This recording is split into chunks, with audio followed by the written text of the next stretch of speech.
भारत माता की। भारत माता की। भारत माता की। मैं मेरा भाषण शुरू करने से पहले ये नन्ही सी गुड़िया भारत मां का रूप लेके आई है। मेरी तरफ से बहुत बहुत अभिनंदन बेटा। शाबाश।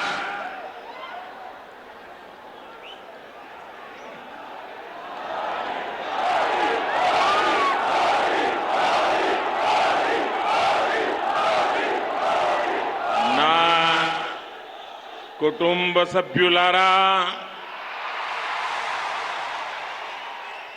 आज मुझे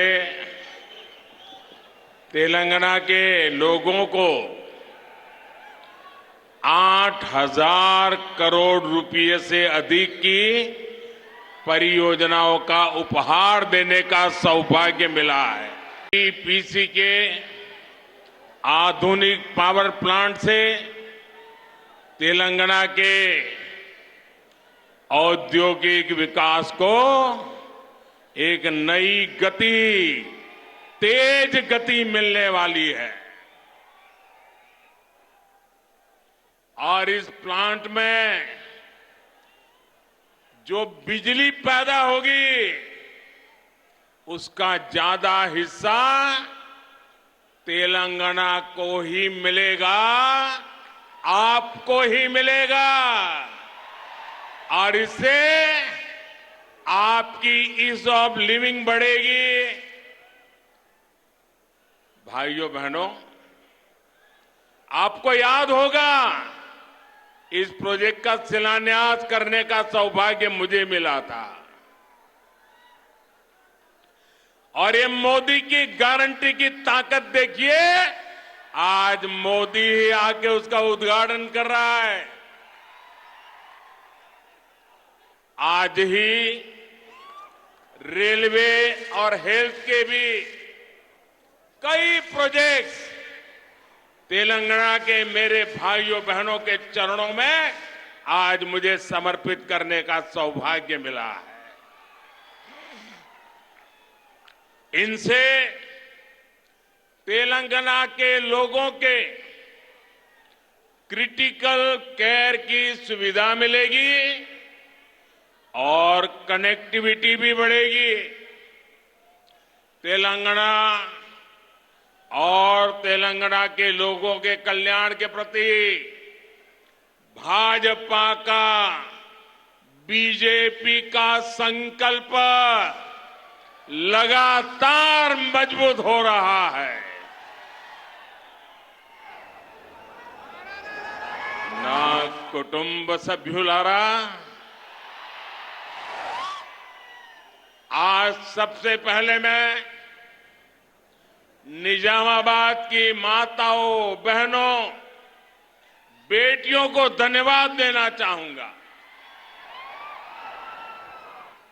और आज यहां इतनी बड़ी तादाद में माताएं बहनें स्वागत करने, आशीर्वाद देने आई, उससे बड़ा जीवन का सौभाग्य क्या होता है। तेलंगाना की मेरी बहनें एक बड़ी क्रांति का हिस्सा बनी है। तेलंगाना की मेरी बहनों ने इतिहास बनाया है। कुछ ही दिन पहले संसद में नारी शक्ति वंदन अधिनियम पास हो गया है।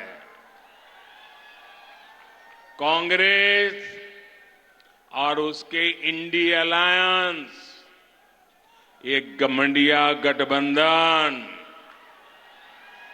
30 साल से उसे रोककर बैठे थे। उनको किसी की परवाह नहीं थी। भांति भांति के चालाकियां करते थे,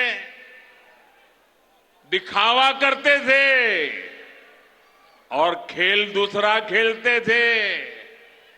लेकिन इस बार ये मेरे देश की माताओं बहनों की ताकत देखिए, नारी शक्ति की संगठित ताकत देखिए कि सारे गमंडिया लोगों को ये संसद के अंदर नारी शक्ति बंधन अधिनियम को मजबूरी से समर्थन करना पड़ा है। ये इसलिए हो पाया क्योंकि तेलंगाना की महिलाओं ने, मेरे देश की माताओं बहनों ने साथ मिलकर वोट की शक्ति से, अपने एक एक वोट से माताओं ने उसके इस बेटे को मजबूत बनाया है। बहनों ने उनके इस भाई को मजबूत बनाया है और माताएं बहनें आपने मजबूती दी है, इसलिए मजबूती से ये आपका बेटा काम कर पा रहा है।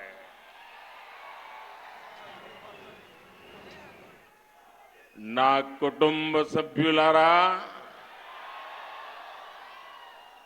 तेलंगाना वो राज्य है जिसने देश के विकास में हमेशा अपना योगदान दिया है। आप भारत की प्रगति के आधार है। तेलंगाना में चारों तरफ टैलेंट ही टैलेंट है। जब दुनिया में इतनी बड़ी कोरोना महामारी आई तो तेलंगाना ने भी वैक्सीन बनाकर पूरी दुनिया में भेजी। तेलंगाना के लोगों में विकास की जो एस्पिरेशन है उसे मैं भली भांति समझ सकता हूं। अभी मैं देख रहा था, क्या वाइब्रेंसी थी, क्या ऊर्जा थी, क्या जुनून था। मेरे साथियों, आपको 100 सलाम।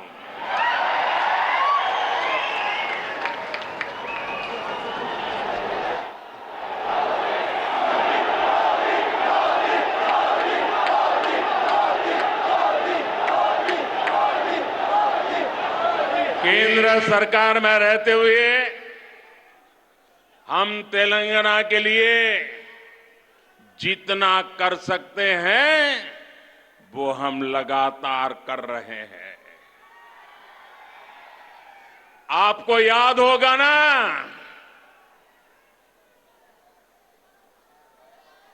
हम लोगों ने निजाम की हुकूमत, देश तो आजाद हुआ था लेकिन हमारा ये हैदराबाद और ये सारा इलाका आजाद नहीं हुआ था। निजाम अड़ंगे लगा करके बैठा था कि नहीं बैठा था? बैठा था कि नहीं बैठा था? एक गुजराती बेटा सरदार वल्लभ भाई पटेल, उसने ताकत का परिचय दिया और आपकी आजादी को पक्का कर दिया। आज दूसरा गुजराती बेटा आपकी समृद्धि के लिए आया है, आपके विकास के लिए आया है, आपकी भलाई के लिए आया है। हमने तेलंगाना में नेशनल हाईवेज, नई रेल लाइनों, नए अस्पतालों का निर्माण किया है। भाजपा सरकार ने यहां बीआरएस सरकार को तेलंगाना के विकास के लिए भारी धनराशि भी दी है, लेकिन दुर्भाग्य से बीआरएस ने तेलंगाना के लोगों के लिए भेजागा जो पैसा भेजा ना, उसमें भी लूट चलाई। लूट सके तो लूट, यही उनका मंत्र है। ना कुटुंब सभ्युलारा, भारत जैसे लोकतंत्र देश में प्रजा का महत्व होना चाहिए, परिवारवादियों का नहीं। और इन्होंने तो लोकतंत्र को लूट तंत्र बना दिया है, प्रजातंत्र को परिवार तंत्र बना दिया है।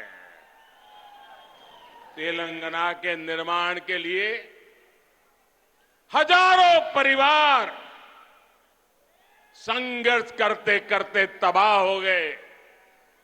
अनेकों नौजवानों ने बलिदान दिया, माताएं बहनों ने मुसीबतें झेली, लेकिन एक परिवार ने सब कुछ कब्जा कर लिया और उन परिवारों को कोई पूछने वाला नहीं है। तेलंगाना में बस एक ही परिवार ने यहां के लाखों परिवारों के सपनों पर कब्जा कर लिया है। वर्तमान तेलंगाना में या तो केसीआर खुद है, या उनके बेटे हैं, या उनकी बेटी है, या उनके भतीजे हैं, या उनके भांजे हैं, या चाहे उनके ससुराल वाले हैं। कोई बचा ही नहीं है, बस यही काम, लूटो।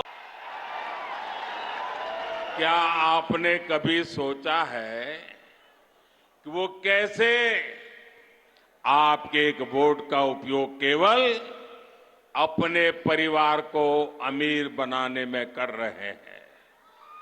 इन लोगों ने तेलंगाना में भाई भतीजावाद और भ्रष्टाचार को बढ़ावा दिया है। ना कुटुंब सभ्युलारा, परिवारवाद का सबसे बड़ा नुकसान देश के युवा को उठाना पड़ता है। जब पूरा सिस्टम एक परिवार की सेवा में लगा रहता है, तब वो परिवार सिस्टम में टॉप से लेकर बॉटम तक उन्हीं लोगों की भर्ती करता है जो उनके करीबी हो। तेलंगाना के नौजवानों को वो अवसर नहीं मिलता है। फिर किसी भी महत्वपूर्ण पद पर तेलंगाना के तेजस्वी युवा को भी कोई मौका नहीं मिल पाता है। इन लोगों से अलग बीजेपी एक ऐसी पार्टी है जो किसी विशेष परिवार के बजाय सामान्य मानवीय और उसके परिवार के लिए काम करती है। ना कुटुंब सभ्युलारा,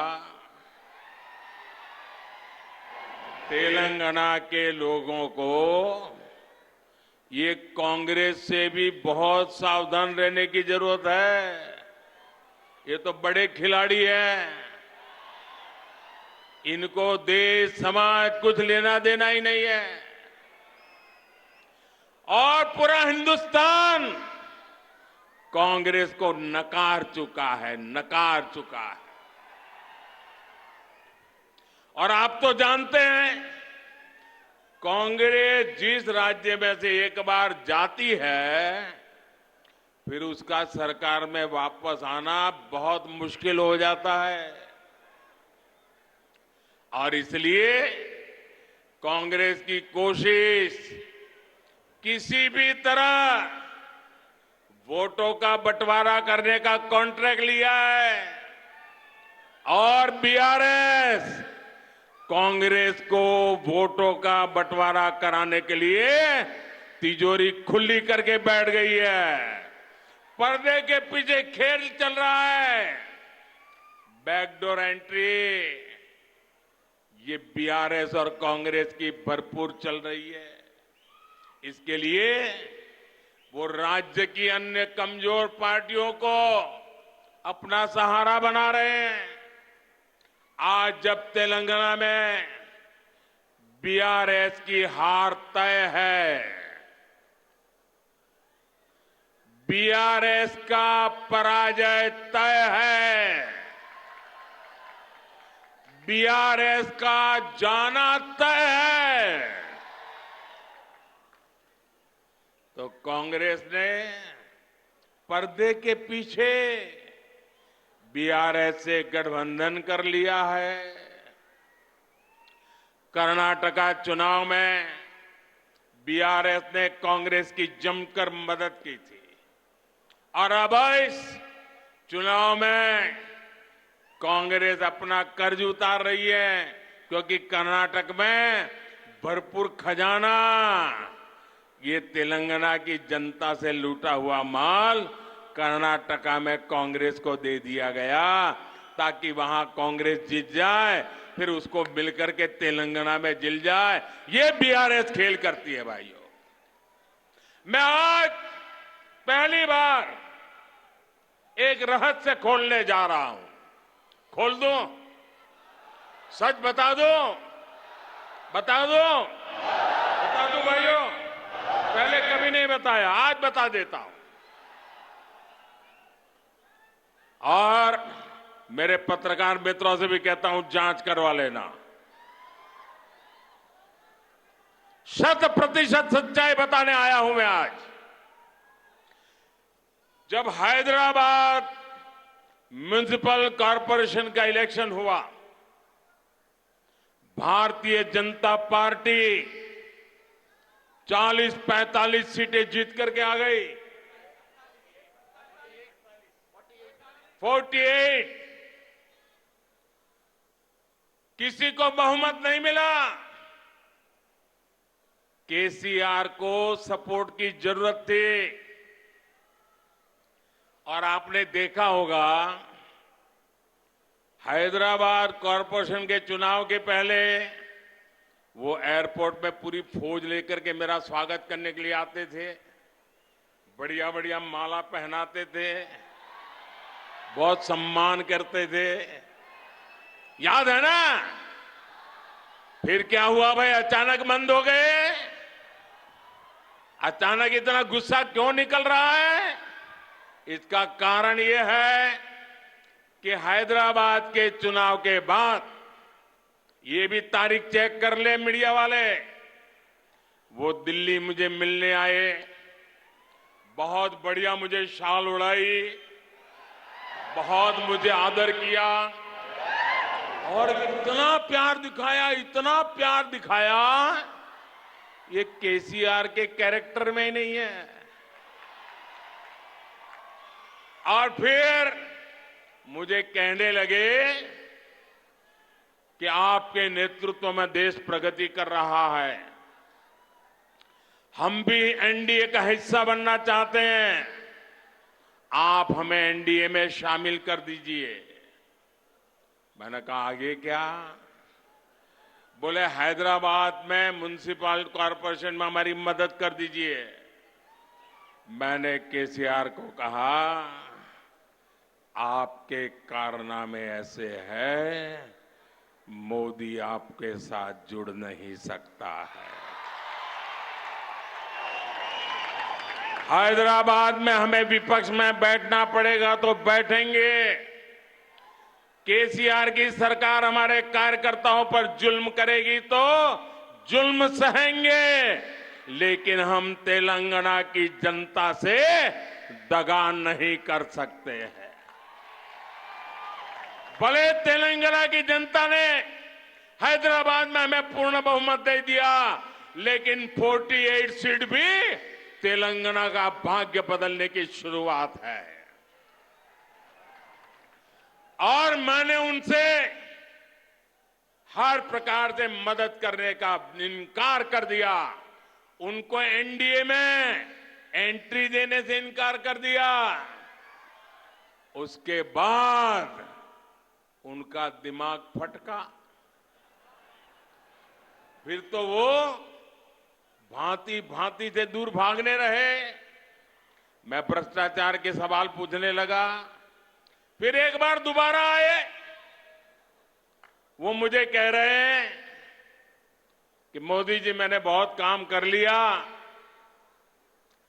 अब मैं सारा कारोबार केटीआर को दे देना चाहता हूं। मैं एक बार केटीआर को भेजूंगा, आप जरा उसको आशीर्वाद दे देना। ये उन्होंने मुझे कहा। मैंने कहा केसीआर, ये लोकतंत्र है, तुम कौन होते हो बेटे को राजगादी दे? तुम राजा महाराजा हो क्या? क्या तुम राजा महाराजा हो क्या? अरे तेलंगाना की जनता तय करेगी किसको बिठाना है, किसको नहीं बिठाना है। बस वो दिन आखिरी था। उसके बाद एक बार भी वो मेरे से आंखें नहीं मिला पा रहे हैं। मेरा परछाया भी देखने की हिम्मत नहीं बची उनकी। आप देखा, अभी मैं सरकारी कार्यक्रम करके आया, कोई भ्रष्टाचारी मेरे बगल में बैठ करके मेरा ताप सहन नहीं कर सकता है, इसलिए भाग रहे हैं। मेरे परिवारजनों, कांग्रेस ने अब एक नई बात शुरू की है। ये तो मैंने केसीआर का पुराण बताया। अब कांग्रेस ने सत्ता भूख के लिए, सत्ता हथियाने के लिए एक नई भाषा बोलना शुरू किया है, नई बातें बोलना शुरू किया है। आजकल क्या कह रहे हैं? जितनी आबादी उतना हक। मैं जरा पूछना चाहता हूं कि जिन्होंने इनको वाक्य लिख करके दिया है, उसने सोचा है क्या? जब तुम कह रहे हो तो कांग्रेस की मूलभूत नीतियों पर ही सवाल खड़ा कर रहे हो। जब आप कहते हो जितनी आबादी उतना हक, इसका मतलब ये हुआ कि अब कांग्रेस घोषणा करे, क्या आप अल्पसंख्यकों के विरोधी है क्या? कांग्रेस स्पष्ट करे, आप दक्षिण भारत के विरोधी है क्या? मैं सिद्ध करता हूं उनकी ये नई सोच दक्षिण भारत के साथ घोर अन्याय करने वाली सोच है। ये नई सोच माइनॉरिटी के पीठ में भी छुरा भोंकने वाली सोच है। आजकल देश में अगले डिलिमिटेशन की चर्चा हो रही है। आपको मालूम है ना, 25 साल के बाद पार्लियामेंट की सीटें कितनी होगी, कौन सी क्या होगी, इसका निर्णय जुडिशरी करती है। और उसके कारण जहां जनसंख्या कम है उसकी सीटें कम हो जाती है, जहां जनसंख्या ज्यादा है उनकी सीटें बढ़ जाती है। अब हमारे दक्षिण भारत के सभी राज्यों ने जनसंख्या वृद्धि को रोकने में बहुत बड़ी देश की मदद की है। अब कांग्रेस का नारा ऐसा है कि जिसकी जितनी आबादी उतना उसका हक। इसका मतलब अब कांग्रेस दक्षिण भारत के संसद सदस्यों की संख्या कम करने का नाटक करने जा रही है, खेल खेलने जा रही है। क्या दक्षिण भारत इसको स्वीकार करेगा? क्या दक्षिण भारत कांग्रेस की चाल को स्वीकार करेगा? क्या दक्षिण भारत कांग्रेस को माफ करेगा? इसी विषय पर मैं कांग्रेस के नेताओं को साफ कहता हूं, देश को मूर्ख मत बनाओ, स्पष्ट करो क्या कारण है दक्षिण भारत के राज्यों को अन्याय करने के खेल खेले जा रहे हैं। और इंडी गठबंधन के दूसरे दलों से भी मैं कहूंगा, हिम्मत है तो जरा कांग्रेस से पूछिए कि वो किस रास्ते पर जा रही है। मैं दूसरा सवाल पूछता हूं, जो कहते हैं जितनी आबादी उतना हक, मैं कांग्रेस को सवाल पूछता हूं, साउथ के अंदर खास करके तमिलनाडु में मंदिरों पर सरकार का हक है। सरकार ने कब्जा कर लिया है। मंदिरों की संपत्ति को सरकारी मिलीभगत में हड़प किया जा रहा है। मंदिरों को तो लूटा जा रहा है, मंदिरों को तो कब्जा किया गया है, लेकिन माइनॉरिटी के पूजा स्थल को हाथ नहीं लगाते हैं, सरकार के नियंत्रण में नहीं लेते हैं। अब कांग्रेस ने जो नारा दिया है, कांग्रेस ने कहा है कि जितनी आबादी उतना हक। अगर यही आपका मंत्र है, यही आपका सिद्धांत है, तो क्या माइनॉरिटी के जितने पूजा स्थल है उनको ये दक्षिण के आपके सारे साथी जब्त करेंगे क्या? उनका कब्जा करेंगे क्या? उनकी प्रॉपर्टी को लोगों के काम में लाएंगे क्या? नहीं लाएंगे। मैं दूसरा सवाल पूछता हूं कांग्रेस को, ये जो नारा देते हैं तो क्या कांग्रेस और उसके साथी खास करके तमिलनाडु, क्या वो वहां हिंदू मंदिरों को जो कब्जा किया जा रहा है, हस्तक्षेप किया जा रहा है, दक्षिण के अधिकतम राज्यों में यही खेल चला है। जब आप कहते हैं जितनी आबादी उतना हक, तो क्या ये हक हिंदुओं को आप वापस देंगे क्या? जवाब दीजिए। मत करिए, लोगों को भ्रमित करने का खेल खेलना बंद कर दीजिए। कांग्रेस को, इंडी अलायंस को इस बारे में भी अपना स्टैंड साफ करना चाहिए।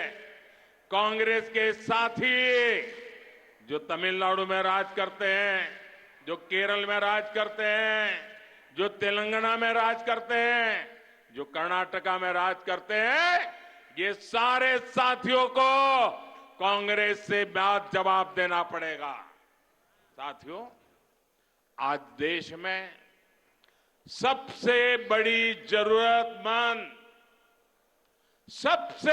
जरूरतमंद जिनको डगर डगर पर मदद की जरूरत है,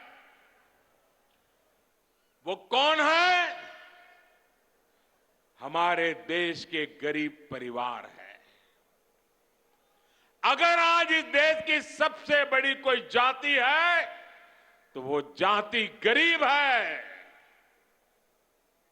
और इन गरीबों की सबसे बड़ी जाति, उनकी सेवा, उनका कल्याण, उनकी प्रगति, यही सच्चा सामाजिक न्याय है। हमारी सरकार ने पिछले 9 सालों से गरीब कल्याण के लिए दिन रात मेहनत की है और इसके परिणाम भी सामने आ रहे हैं। नीति आयोग की रिपोर्ट कहती है कि 5 वर्ष में 13.5 करोड़ लोगों को गरीबी से बाहर लेने का पवित्र काम हमने किया है। और इसलिए मेरे लिए तो जाति अगर कोई है, देश की सबसे बड़ी जाति कोई है तो गरीब है। और अगर गरीब को गरीबी से बाहर निकालेंगे ना, तो ये देश समृद्ध होने से कोई रोक नहीं पाएगा। और यही मोदी का सपना है, यही मोदी की गारंटी है, यही मोदी का संकल्प है और यही मोदी की साधना है, यही मोदी की तपस्या है। और मैं अन्य सभी राजनीतिक दलों से भी आज आह्वान करता हूं, हाथ जोड़ करके मैं देश के सभी राजनीतिक नेताओं को, सभी दल के मुखियाओं को, सभी पॉलिटिकल पार्टियों को कहता हूं, आइए, आजादी के 75 साल हो गए, आइए गरीबों के कल्याण पर विचार करे, गरीबों की भलाई के लिए विचार करे, गरीबों की भलाई के लिए योजनाएं बनाए, गरीबों के उत्थान के लिए काम करे।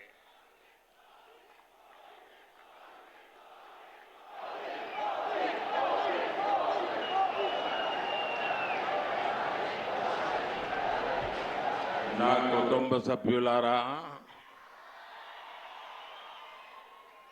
तेलंगाना विरोधी ये लोग चुनाव से पहले जनता को कुछ छोटे लाभ देकर अगले 5 साल तक तेलंगाना को लूटने का अधिकार हासिल कर लेते हैं। हमें तेलंगाना में इस परंपरा को अब उलट कर देना है भाइयों बहनों, उसको रोकना है। रोकोगे क्या? रोकोगे क्या? तेलंगाना के भाइयों बहनों, मुझ पर 5 साल भरोसा करो, ज्यादा नहीं कह रहा हूं, 5 साल भरोसा करो। इन्होंने जितना लूटा है ना, मैं आपके चरणों में ला करके रख दूंगा। आज भी कांग्रेस और बीआरएस तेलंगाना के लोगों से विश्वासघात कर रही है। कई राज्यों में कांग्रेस ने चुनाव से पहले ऐसे ही बड़े वादे किए और अब उन्हें पूरा करने के लिए 15 अलग अलग शर्त रख रही है। पहले तो बोल देते हैं ऐसा करेंगे, फिर कहते हैं ऐसा होगा तो करेंगे, ऐसा होगा तो नहीं करेंगे, ये करेगा तो नहीं करेंगे, उधर वाला होगा तो नहीं। क्यों भाई, जनता को मूर्ख बना रहे हो? यहां बीआरएस ने भी बेरोजगार युवाओं को भत्ता देने का झूठा वायदा किया। कांग्रेस और बीआरएस का रवैया बिल्कुल एक समान है। चुनाव से पहले आसमानी वादे करो और चुनाव के बाद सारे वादे भूलकर अपनी तिजोरी भरो।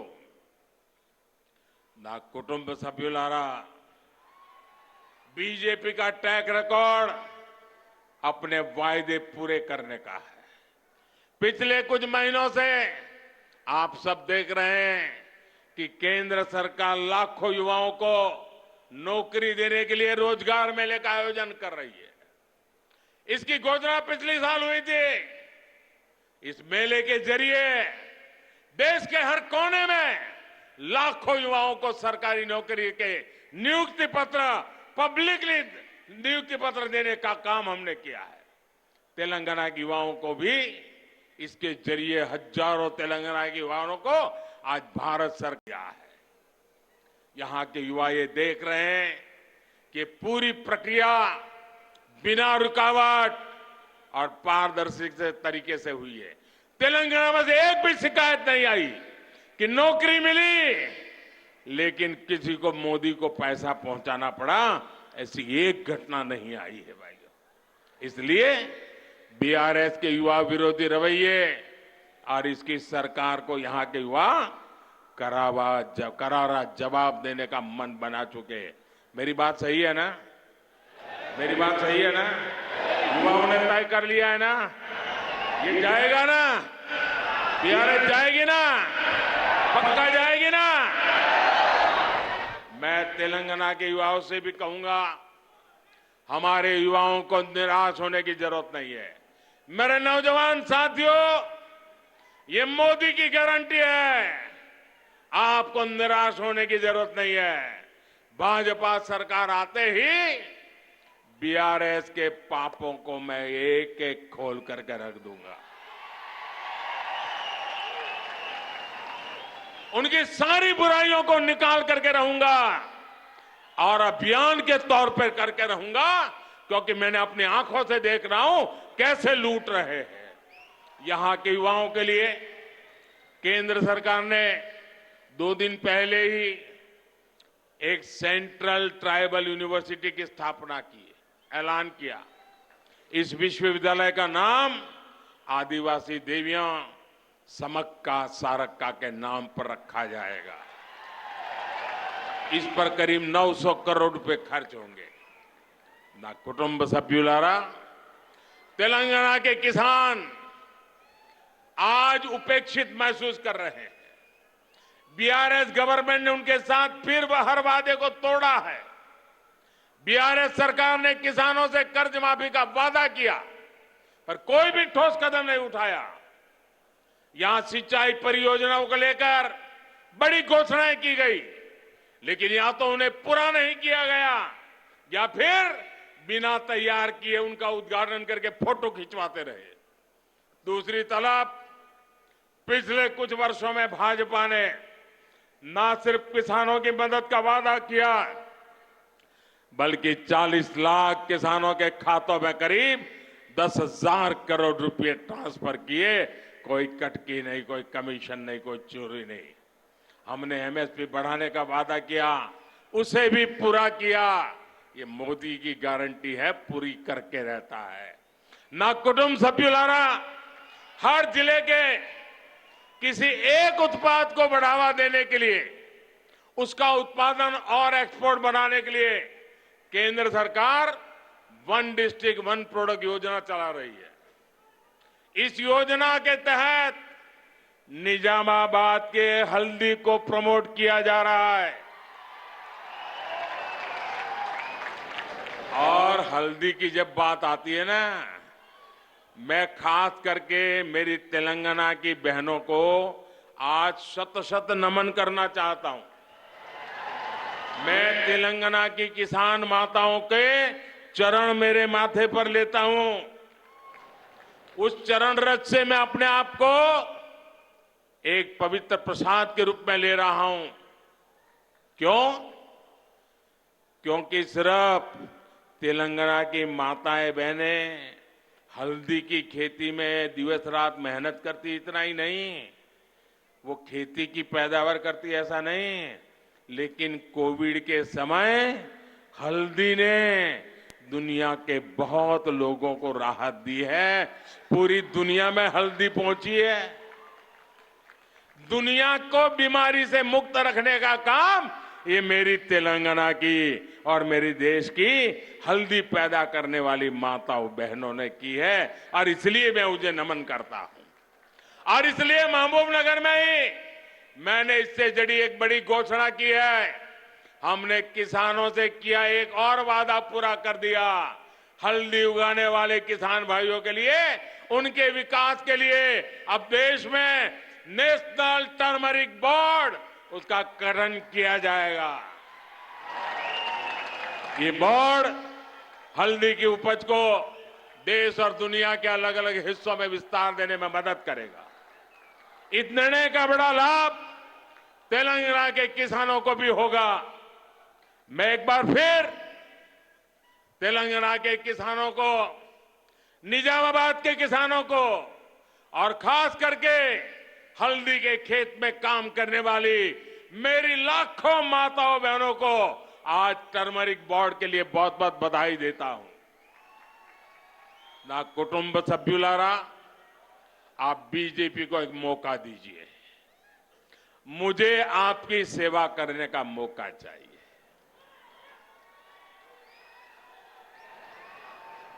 देंगे? मुझे सेवा करने का मौका देंगे? मुझे आपकी सेवा करने का मौका देंगे? मुझे आपके दुख दूर करने का मौका देंगे? मुझे आपके पाई पाई की कमाई को बचाने का मौका देंगे? मुझे आपका भला करने का मौका देंगे? मुझे तेलंगाना के तरुणों का, नौजवानों का, यूथ का भला करने का मौका देंगे? आपका ये ईसा उमंग मेरा वादा है। जो कहा है वो करके रहूंगा। हम दिखाएंगे कि तेलंगाना कितनी ऊंचाई पर जा सकता है। बीजेपी तेलंगाना के विकास के लिए पूरी ईमानदारी से काम करेगी। तेलंगाना में डबल इंजन की सरकार बन गई तो यहां का विकास भी डबल ताकत से, डबल तेजी से, डबल गति से होने वाला है। बीजेपी तेलंगाना की लूट बंद करेगी। बीजेपी तेलंगाना के युवाओं को नए अवसर देगी। बीजेपी तेलंगाना की महिलाओं को मान सम्मान और सुरक्षा देगी। बीजेपी तेलंगाना में ईमानदार और पारदर्शी शासन लाएगी। ना कुटुंब सभ्युलारा, चाहे गरीब हो, युवा हो, महिलाएं हो या किसान हो, भाजपा समाज के हर वर्ग के कल्याण को लेकर प्रतिबद्ध है। मुझे यकीन है कि तेलंगाना के लोग अभूतपूर्व स्नेह और सहयोग का आशीर्वाद हमें देते रहेंगे। मैं भाजपा के प्रत्येक कार्यकर्ता से भी कहूंगा, हर बूथ को जीतिए, हर बूथ पर लोगों का दिल जीतिए। कमल घर घर पहुंचे, कमल हर दिल में पहुंचे, कमल के दिल में हर तेलंगाना का नागरिक और तेलंगाना के हर नागरिक के दिल में कमल। हम मिलकर तेलंगाना के लिए लोगों की आकांक्षा पूरी करेंगे। इसी विश्वास के साथ इतनी बड़ी तादाद में आपका आना, यही हवा का रुख बता देता है।